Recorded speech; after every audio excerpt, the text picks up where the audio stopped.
I think probably the greatest gift it's given me is the ability to be a more rational, analytical thinker. When I face a whole range of problems, it gives me the quantitative firepower to be able to dissect it and to identify what the real problem is, which is I find often the problem when I face in business. Any challenge or problem that I'm facing in the business world, it's really focused the way I break down a problem and think about the problem and try to think through the solution. The department itself, some of the specific teachers were absolutely wonderful. There was a lot of theoretical stuff being taught, which was not my cup of tea, but I appreciated having to be exposed to it and having my mind open to it. And really it taught me to be able to think much more easily and readily on my feet, and it just gave me a good, solid overall education. Well, I think economics in general is great preparation because it teaches you to think, and it helps you develop the analytical skills that you need to succeed in almost any kind of activity in life. It opened my eyes to, I guess in retrospect, the obvious fact that a lot of great thinkers existed 50 years ago, 100 years ago. And they focused on issues that were relevant 50 years ago, but are relevant today, and presumably will be relevant 50 years from now. So I think it was a broad-based understanding of what it is that makes a society work, and how at its core, often whether society functions well or not so well, is driven by the economic relationships in that society.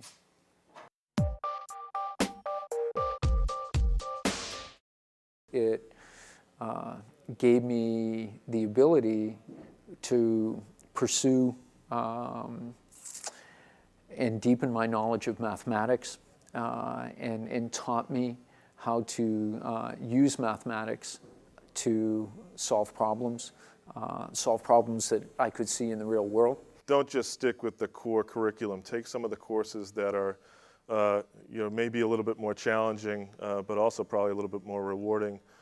The second is use the 5-college system to take a couple of courses outside of Umass and get a little bit of exposure there. One of the ways I actually used the department in a very constructive way, and one of the best experiences I've had in my life, is I spent a year abroad. So my junior year, I went to England and studied economics in England for a year. It was a tremendous experience, and I swapped places with a student at the university I went to, and he came here to UMass.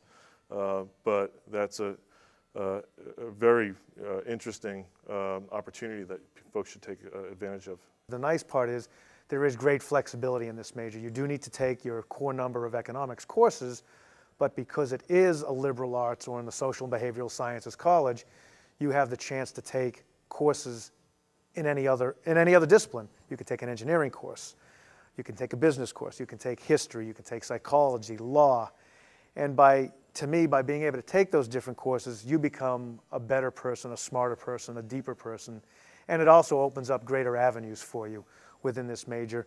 And because we have seen so many go on to so many different careers, that's where I think the economics degree becomes more valuable. They should take as many of the different disciplines within economics as they can, in addition to the core courses. Don't necessarily limit them to the number of courses they have to take as a major, maybe take more. There's a lot of things under the general umbrella of economics. It's a pretty varied field. They should take as many as they want, and they should call in their professors and call in their alumni. Well, I would separate the question a little bit. I'd say, how do you take advantage of UMass and then the economics major, okay? The big mistake I think UMass folks make is to make it a big university. And the key to success in my mind is to divide your experience at UMass into thirds. 1/3 academic, 1/3 residential, and 1/3 your hobbies and interests. If you have that tripod of interest, you become I think a happier student because you've got a variety of things you're trying to do. And second of all, you're also doing a better job of becoming an interesting person for the employer. Everyone's taking college courses, so what else is behind that makes you interesting? What activities are you interested in? Are you interested in certain social programs, or you're athletic, or you're musical? Those are the kinds of things people want to hear in an interview. Fundamentally, when you're out in the workforce, after the first 10 or 15 minutes, it's less about your capabilities in the job and more about, are you an interesting person to work with? It was Money and Banking 301, taught by Professor Vickers, who retired about a half a dozen years ago. He was just, to me, the most dynamic, probably at that time and still the most dynamic teacher that I had. I liked them all. I would say probably the macroeconomics courses as a group. I like that. Labor economics I enjoyed. I had a wonderful labor ec course. But probably the macroeconomics, I went as far as the intermediate. It was actually Marxian economics. It was my writing course back in those days. I had grown up in a very traditional conservative working class family, and even though Umass was then quite a liberal institution and still is now, that was the first time I really took a course that was completely outside of the way I had thought about politics and economics. I'd say the two favorites that come to mind are microeconomics, which was the introductory 101 course, and I would say also the Latin American economy, political economy that I took. Structure of industry was really, I thought, important, something I took with me my whole career. And also I'd say macroeconomics, because macroeconomics fundamentally helps you read the newspaper well and understand what's going on. And at a very high level, the trade-offs between inflation and unemployment, the role of monetary policy, and really was a fun, interesting set of activities. And you could kind of solve the world with a few equations, and it was great. My favorite economics course was, I guess, macroeconomics, more for the teacher than for the subject matter. Just a spectacular teacher, Jim Karate, who brought macro to a very personal level and made us understand, and again, as I was saying before, really made us understand how the economic policy decisions are very, very important in defining sort of a society's well-being. I really liked a fellow who was here for a long time, Michael Best, who was a radical economist. He then went to the University of Massachusetts, Lowell. He was one of the fellows who really forced you to understand all frameworks for economics, and you could choose which one was best. And I also thought had one of the best perspectives on the integration of political science and government with economics, and the role, for example, that tax policy plays, where there's so many trade-offs between policies. Probably my freshman micro professor, Vince DeAndrea. We had the luxury, I took that course on Orchard Hill. I lived there. It was one of those Orchard Hill residence courses. Small setting, lively debate, lots of fun talking about things like oligopoly and monopolistic competition. Professor Wolf I had for 104, and he was probably I had a high school teacher that taught economics that was the first person it was my first exposure to economics and got me kind of excited about the subject. And then after taking 104, that's really when I knew that's what I wanted to study. And then secondarily, we were talking about it out a few minutes ago, I actually had Nancy Fulbright for Marxian economics when she was very young and had just become a professor. And she was a very, very good professor and really, again, challenged us to think outside of the box on a whole bunch of dimensions, not just about economics, but more about life in general. Professor Gale, who I'm not even sure how long he taught here after I left, but he taught me 2 courses actually on, I think they called it social control of business, but it was about the legal framework for monopoly control, oligopoly control. And he was a very good guy, very stimulating guy, a nice guy personally. Well, there's a few things. I mean, the internet, which I teach at the University of New Hampshire, is a wonderful way. I think building some relationships as sophomores or juniors with the Economics Advisory Board is a terrific way to move forward. Keeping emails, and I would strongly suggest students have personal email addresses, not just UMass email addresses. is another very powerful way to stay current. And I know people are glad to exchange emails. It's a very easy way to communicate. The best alumni to try to meet are ones that are willing to give, ones that are willing to share time and willing to share experience. And so it seems to me, writing email, leaving voicemails, and maybe casting your net wide and see who responds. I think the thing that really the alumni is more than willing to do is to provide advice, counsel, direction. We've been helpful in trying to help gather internships, in some cases help people to find jobs.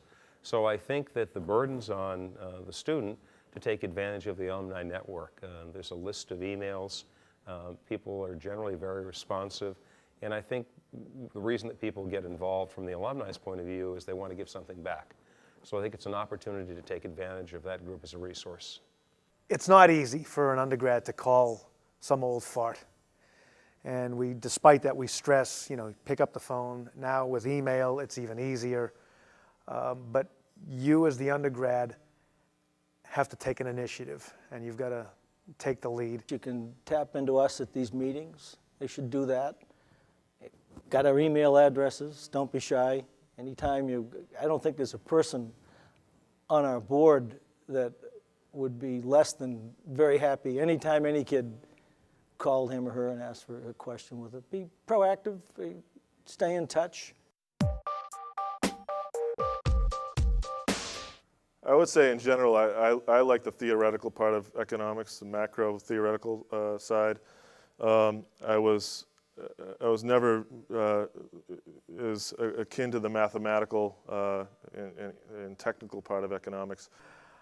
I like having just sort of, I think, a basic understanding of it, because I'm not a real technical economist. I'm not into the numbers.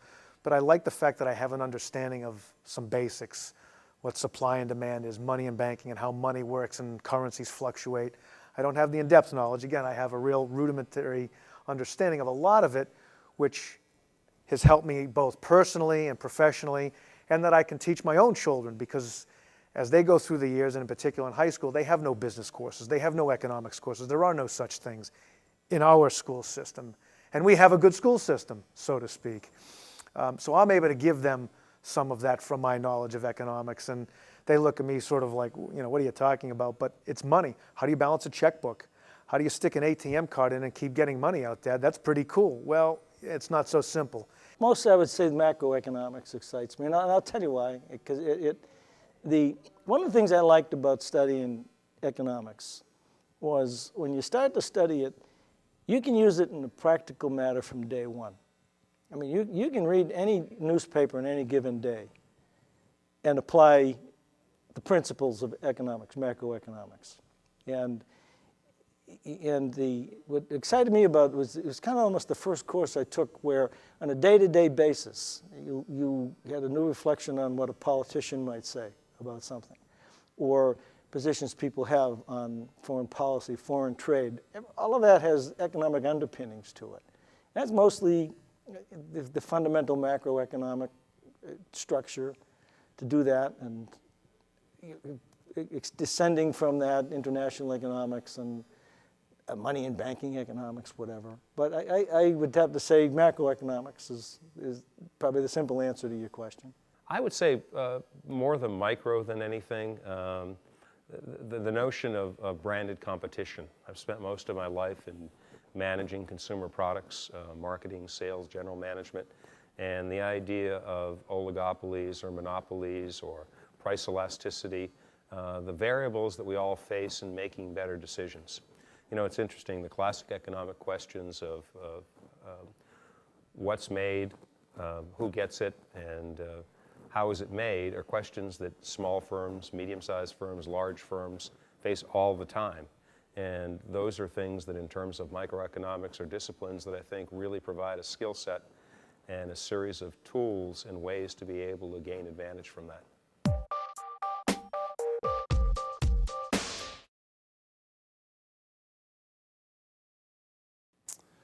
Well, I think it's a couple of things. I think one is the economics department is very busy. I know it's serving many, many more students than it has resources for. I think one thing it could do is use the internet technologies more effectively.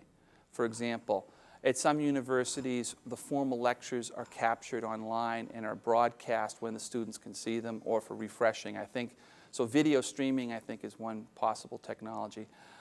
I can't speak to how individuals teach because I'm a little bit distant from that, but I do think websites and chat rooms and those kinds of things, especially at hours where students can often have a question at 2 in the morning, are a useful way to capture the question, and then the professor might be able to answer the question the next day. So I think the interactive technologies are especially important moving forward.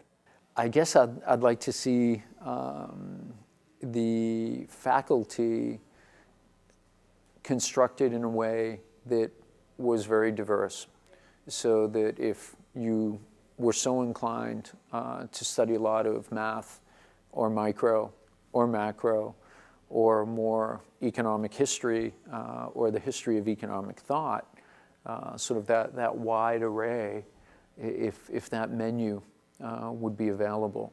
I think it would be a shame if the faculty were forced to sort of carve pieces away from the curriculum because of limited headcount. So I guess I'd be against picking one or two and saying be really good. I'd rather say pick 5 or 6 areas and be really good. I think one of the things that I find exciting is that I think economics, at least in the 70s and 80s, was in danger of becoming nothing more than an obscure branch of higher order mathematics. I'm real excited about what I see from people like Steve Levitt, who has a bestseller called Freakonomics, or The Undercover Economist, or practical applications, places where students, everyday people, can take advantage of rational thinking skills to really bring a lot more of their personal but also social justice to the world. What attracted me about economics was the notion of being able to be a catalyst for both my personal gain and also for social justice around the world. And I think that as I'm seeing more of the practical applications, it doesn't dispel the need for smart mathematical thinking or analytical thinking, but I think it brings a lot more resonance to how powerful economic thinking can be in rational decision making. That's something we talk about at the alumni meetings quite a bit. I think the one suggestion that we keep making is to prepare students better for the job market. I think the university does an excellent job of preparing students in the discipline of economics, but assuming that most of the students ultimately want to get a job outside of academia, I think the program could focus a little bit more on some of those skills, particularly around writing skills and presentation skills, as well as flirting into the business side on the SOM side, in some way making some of those courses more available to the economic students, in particular accounting. Most entry-level jobs in finance or analysis, even economic analysis, you need to have some underpinning of accounting, which can be a challenge to get for the average economic student. A couple of years ago, they had a problem with too many majors, and they're taking steps to limit that. And I think they should do that. I'd like to see them not necessarily raise the standards, if you will, but I'd like to see it evolve into maybe a more structured discipline. There's no reason why people should aspire to the business school and feel taking economics is some kind of a step down from that. I think that they should continue, or the few steps they've taken, maybe take some more, so that they have, instead of saying, well, we have 800 majors, that's good. Well, 500 majors might be better.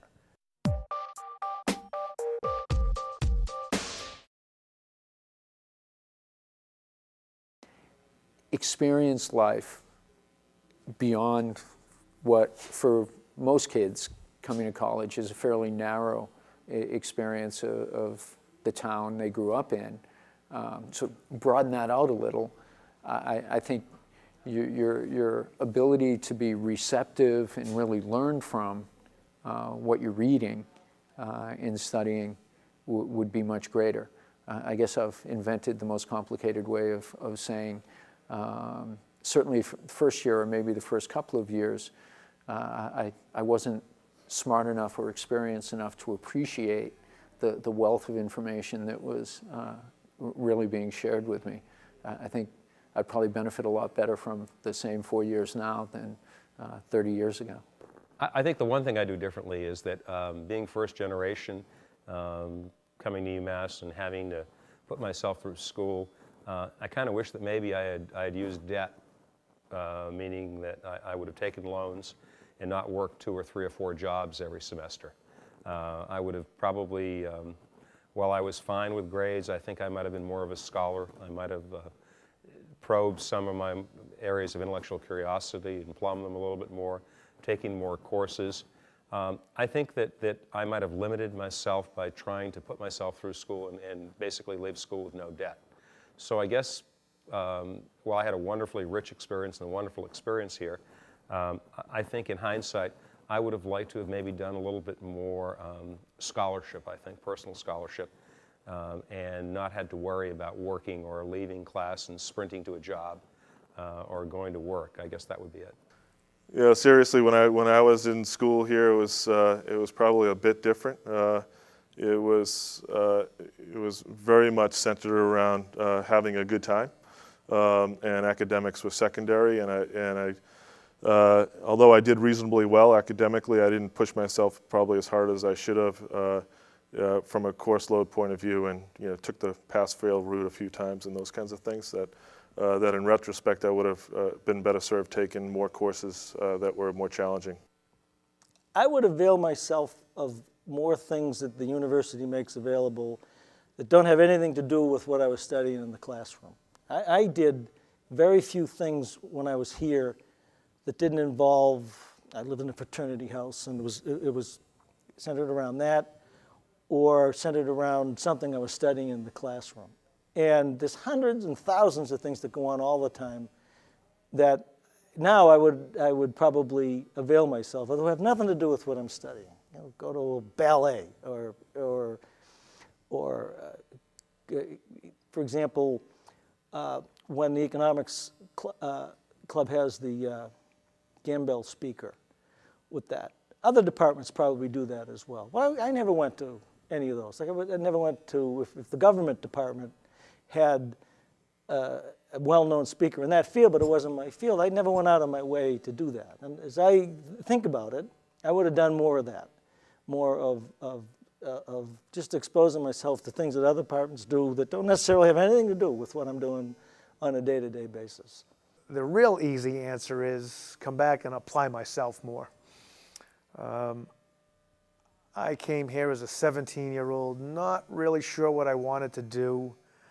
I applied to the business school just because my parents said, go become a business major, and I was not accepted to the business school. So we had a neighbor who was an economist, and he said, oh, great, don't. Go to their economics department. It's a great department. Economics is wonderful, so I did. And I don't regret it for a minute. What I do regret is not applying myself, and I think that's part and parcel to being 17, somewhat immature, not really knowing what I want to do, and not having more guidance and focus. But despite that, I had a great experience here. I joined a fraternity, which gave me a great deal of guidance from some of the older members. I was involved in a student-run organization. There was a student credit union at the time, which is now merged with the teachers' credit union. But at that time, it was all students. We ran it, and I did a full semester internship there, and that was one of the best experiences. So there's not much I would do different because I had an absolute great tenure. No, I had a great 4 years here. It was just phenomenal. But I just wished I was a little wiser and more mature on how to take better advantage of the educational opportunities as well as some of the other opportunities that were here for me that I didn't take advantage of.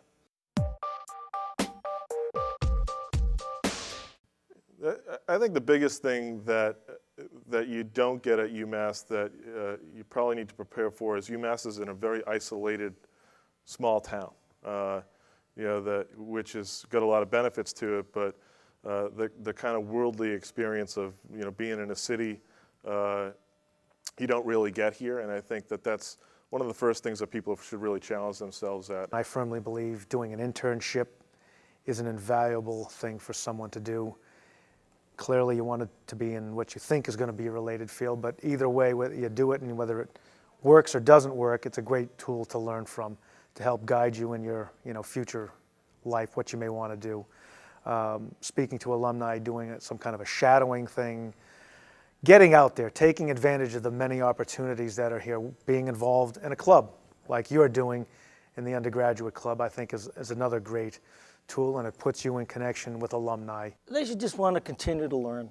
More than anything else, recognize that most of what you learn in school, the further you're out of school, the specific content of what you learned isn't that terribly important as much as the willingness to be kind of a lifelong learner. That's the one lesson I would tell people to take with them. I suggest a couple of things. One is explore your major and make sure economics alone is what you're interested in. You might, in fact, benefit from taking a degree as well with political science, or potentially if you're quantitatively oriented, math or statistics. Second thing I would say is you want to make sure that you get some relevant work experience along the way. And I would say by the time you're a sophomore, think about the opportunity to have an internship, particularly in a place like New York or Washington for 3 months.